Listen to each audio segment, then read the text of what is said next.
आपसे ये सवाल है कि हमारे संस्कृति में जननी जन्मभूमि कहा जाता है। तो सर उसी जननी को या जन्मभूमि को सुधारने के लिए लोग विकास कर रहे हैं और वो विकास कर रहे हैं पर्यावरण काट कर। तो आप सर बता सकते हैं कि पर्यावरण और विकास ये दोनों साथ साथ कैसे चले?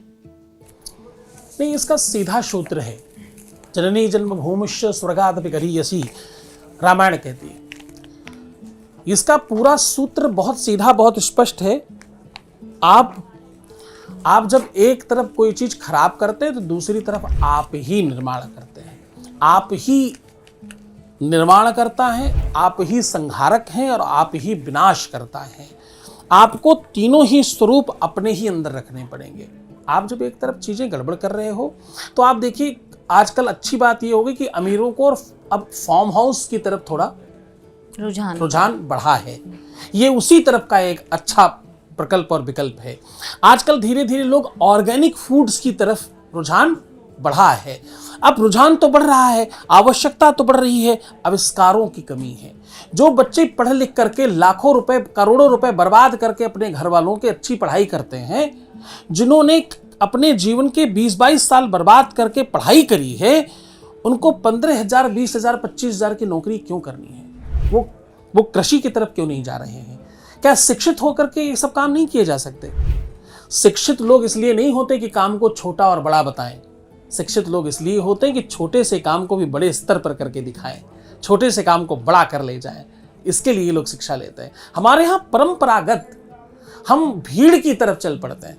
हम जो सब कर रहे हैं वही हम भी करेंगे, जैसे सब जी रहे हैं वैसे हम भी जिएंगे, जैसे सब रह रहे हैं वैसे हम भी रहेंगे। तो मुझे लगता है प्रकृति को समझो, अपनी नियति को समझो, अपनी प्रकृति और सिस्टम के आधार पर चलो। आजकल देखिए कितना बढ़िया शोध और रिसर्च हुआ है कि आप अपनी छोटी सी छत पर खूब सारी सब्जियां, खूब सारे फल फ्रूट्स लगा सकते हो। करना ही चाहिए। अनावश्यक हर हाथ में 50,000 लाख रुपए का मोबाइल तो लोग रख लेंगे, जिससे अमृत टपकेगा रोज। लेकिन 10-20-25,000 रुपए लगा करके ऐसा बगीचा नहीं लगाएंगे घर में जिससे सब अच्छा खा सकें, ऑर्गेनिक फूड ले सकें। आविष्कारों पर फोकस करना है, लोगों को जागृत करना है। कम से कम हम लोग ये संकल्प ले लें कि हम खुद भी और अपने जानने वालों को, अपने प्रेमी प्रेमिकाओं को, प्रेमी प्रेमिका मतलब कौन?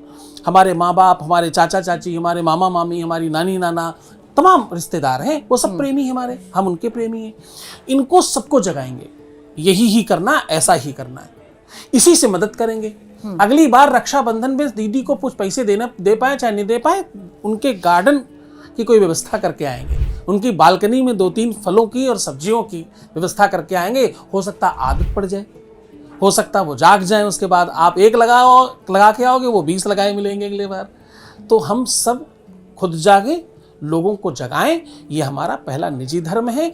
प्रकृति, सृष्टि और परमात्मा की रक्षा आपके हाथ में है, क्योंकि धर्मो रक्षत रक्षताः, धर्म की रक्षा आप करोगे तो धर्म आपकी रक्षा करेगा, प्रकृति की रक्षा आप करोगे तो प्रकृति आपकी रक्षा करेगी। प्रकृति, सृष्टि और परमात्मा की रक्षा आपके हाथ में है, क्योंकि धर्मो रक्षत रक्षताः, धर्म की रक्षा आप करोगे तो धर्म आपकी रक्षा करेगा, प्रकृति की रक्षा आप करोगे तो प्रकृति आपकी रक्षा करेगी। और इसका बहुत अच्छा उदाहरण ये है कि उपले जानते हैं आप लोग, कंडा उपला जिसको बोलते हैं, गाय के गोबर से बनता है। तो अभी हमें ऐसे देखने को नहीं मिलता, लेकिन वही नवरात्र में या आपके घर में कोई धर्म कर्म होता है तो जो ऑनलाइन साइट्स होती हैं वहाँ पे काऊ डंग केक के नाम से वो पैकेजिंग में बाकायदा बहुत महंगा बिकता है।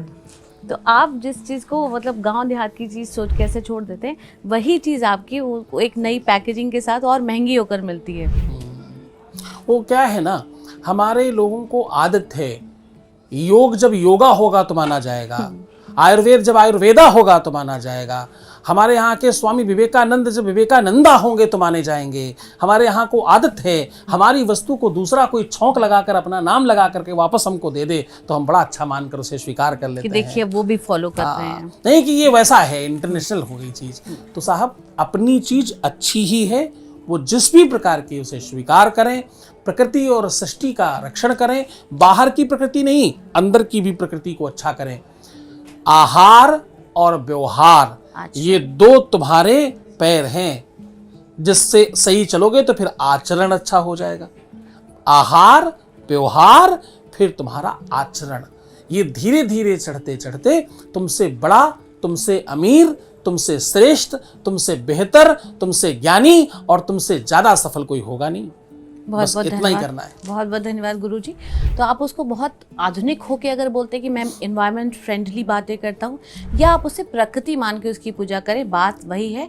आपको वो प्रकृति जो आपके लिए जीवनदायिनी है उसकी रक्षा स्वयं करनी है, वरना आने वाले दिन में खतरा आपके स्वयं के अस्तित्व पर होने वाला है। इस कार्यक्रम में इतना ही। मिलेंगे फिर किसी और शंका के समाधान के साथ, किसी और समस्या का हल जानने के लिए जगत गुरु आवाज में।